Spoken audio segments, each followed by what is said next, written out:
Assalamualaikum warahmatullahi wabarakatuh. Jumpa lagi bersama saya di channel Demi Waktu. Waktunya viral. Mengejutkan teman-teman. Timnas Cina akan melawan timnas Indonesia ini menggunakan 10 striker. Gila. Ejian. Ini beneran apa guyonan ya? Karena ini sudah dibahas di TV nasional, juga Bung Bino juga membahas. Seperti apa analisanya? Yuk kita saksikan bersama-sama. Evan Audero ini tiba-tiba dikepung. Ini adalah 10 pemain China. Ya, kita nggak tahu sebenarnya formasinya akan seperti apa ya. Mereka menurunkan 10 striker sekaligus. Saya belum pernah melihat ada striker 10 di dalam lapangan. Karena ada satu kiper, berarti mungkin mereka akan berada di garis pertahanan lawan 10-10-nya atau mungkin menyebar seperti apa, saya belum pernah lihat. Tapi yang pasti, nah itu dia, padahal sebelumnya statement yang dikeluarkan adalah 4 penyerang. Ya, itu jadi, aja sudah banyak banget kan. Betul, jadi pemirsa juga biar pahamin bahwa ini sebenarnya berasal dari laporan dari media Cina, Mona. Dan pemirsa bahwa media Cina melaporkan bahwa timnas Cina akan menggunakan 4 striker. Artinya apa? Mereka akan bermain menyerang saat melawan Indonesia. Karena memang kita tahu tadi bahwa mereka butuh kemenangan. Mau nggak mau seri ataupun kalah itu sama sekali nggak berarti lagi bagi perjalanan Cina ke depan.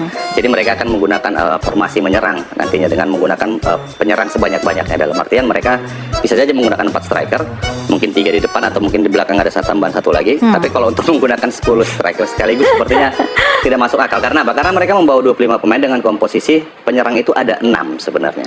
Jadi bukan 10. Iya. Jadi ataukah gelandang ataupun wing yang memang diperuntukkan untuk menyerang. Betul. Jadi ini sebenarnya mungkin hanya mungkin perumpamaan atau guyonan lah sebenarnya, bahwa mereka itu memang akan tampil untuk menyerang. All out ya, tapi ya, karena ini berbeda ya waktu kita bertemu dengan Cina di pertemuan sebelumnya, mereka bermain bertahan dengan mengandalkan counter attack.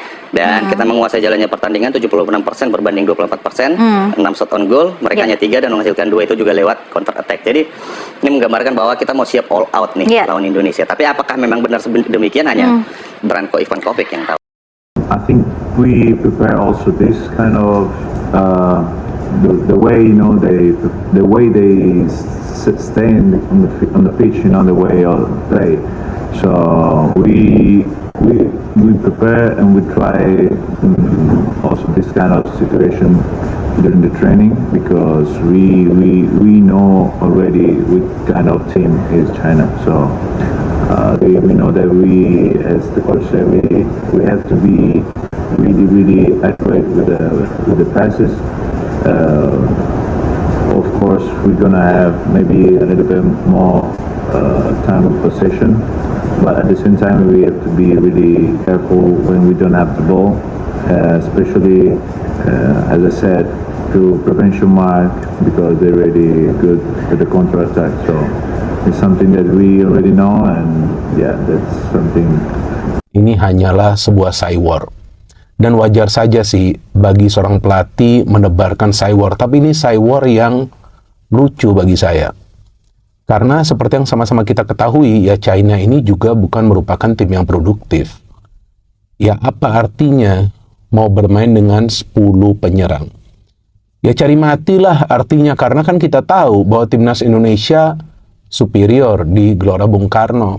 Apalagi di round 3 ini timnas Indonesia kita hanya kalah 1 kali lawan Jepang. Itu juga karena memang Jepang kelasnya sudah jauh lah di atas timnas kita, bahkan juga di atas timnas lain yang berada di grup ini.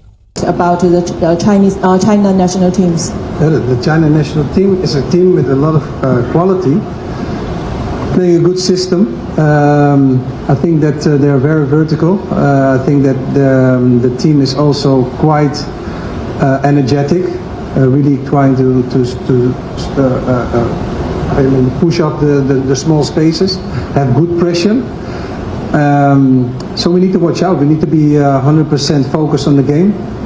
Don't let the easiness of the game go into your mind, because everybody knows that China has a good team. I'm not underestimating not one opponent. So the things that you said, I have never said. So sorry for that. But we're not underestimating not one country. But I'm quite confident of my team. That's the thing. Thank you. As I told you, the training camp in Bali was very good. In comparison of the first campaign, we didn't even train. the boys came in, and the next day we had to play. So the things that we mentioned, we let the old images of China came back, and now we have the remedy how to play against them, and you're going to train this. And if you see that in the training things are coming back, what you want to see, and it has a result, that gives a very good feeling to the coaches. So that's first thing. And the second thing, Marcelino, of course, he's disqualified for this game. He's a great player. Everybody knows that. But I'm very happy with the substitute that I have in the team at the moment. 首先呢，我们非常尊重印度尼西亚这个对手，我们认为他们小组中非常难踢的一个对手。但是足球比赛是非常残酷的。我想作为一个前锋，在足球比赛中肯定是光是为了进球，其他人还有很多的事情要做。我觉得足球场上我们球队的每个人都有可能是下次比赛的球员。我们会为了这个目标奋斗到底。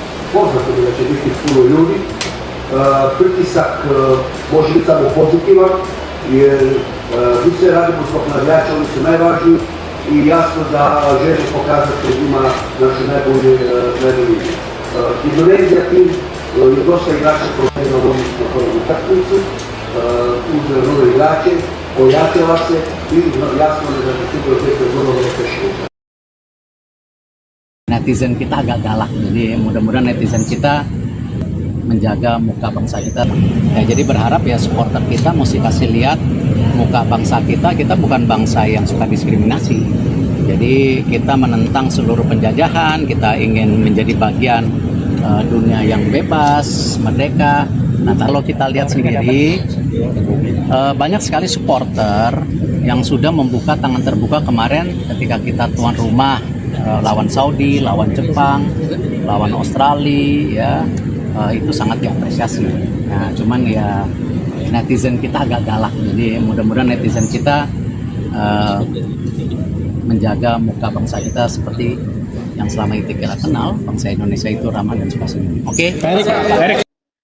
Teman-teman semua, kita sudah melihat seperti apa analisanya, seperti apa pendapat-pendapat pengamat sepak bola, terutama Bung Binder ini ya. Saya juga percaya ini jangan-jangan hanya cyber saja, menakut-nakuti lah agar mental timnas Indonesia itu goyah. Tapi kita harapan besar kepada timnas Indonesia tetap semangat ya, jaga mental agar nanti malam pada saat pertandingan timnas Indonesia melawan China ini akan menghasilkan yang terbaik. Karena ini pertandingan hidup dan mati, ya, tidak boleh kalah, seri pun jangan, wajib menang melawan China. Apalagi nanti malam bersamaan dengan hari yang istimewa bagi kita umat Islam akan mengumandangkan takbir ya, merayakan Idul Adha. Ya, mudah-mudahan di hari yang baik ini persepak bola Indonesia, timnas kita nanti malam juga mendapatkan hasil yang terbaik. Nah, besoknya paginya kita kan akan menyembelih kurban sapi wedhus ya. Enak enggaknya kita nanti makan sate tergantung pertandingan nanti malam. China melawan timnas Indonesia. Kalau menang pasti rasanya sate itu akan enak sekali. Tapi kalau kalah, aduh, atau ya berharap timnas Indonesia menang 3-0 lawan China. Oke, salam olahraga. Itu saja video dari saya. Assalamualaikum warahmatullahi wabarakatuh. Allahu Akbar, Allahu Akbar, Allahu Akbar. La